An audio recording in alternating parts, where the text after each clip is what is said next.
একদিন একটি ছেলে ভগবান গৌতম বুদ্ধের কাছে এসে জিজ্ঞাসা করল, ভগবান, আমার জীবন ব্যর্থতায় ভরে গেছে। আমি যত চেষ্টা করি ততই ব্যর্থ হই।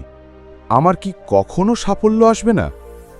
বুদ্ধ তখন হাতে একটি গাছের ছোট্ট বীজ তুলে ধরলেন আর জিজ্ঞাসা করলেন, তুমি কি মনে করো এই বীজের কোনো মূল্য আছে?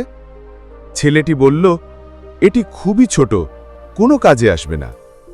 বুদ্ধ হাসলেন, ঠিক, এখন এটি তেমন কিছু নয়, তবে যদি একে মাটিতে পুঁতে দেওয়া হয়, জল দেওয়া হয়, যত্ন নেওয়া হয়, তবে একদিন এটি বিশাল বৃক্ষে পরিণত হবে এবং অনেককে ছায়া দেবে, ফল দেবে।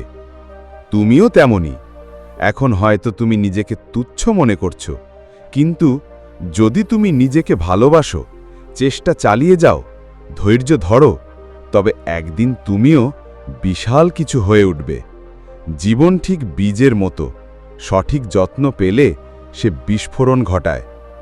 নিজেকে কখনো ছোট মনে করো না।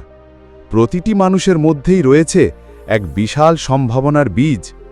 ধৈর্য, অধ্যবসায় এবং আত্মবিশ্বাসী সেই বীজকে মহিরুহে পরিণত করে।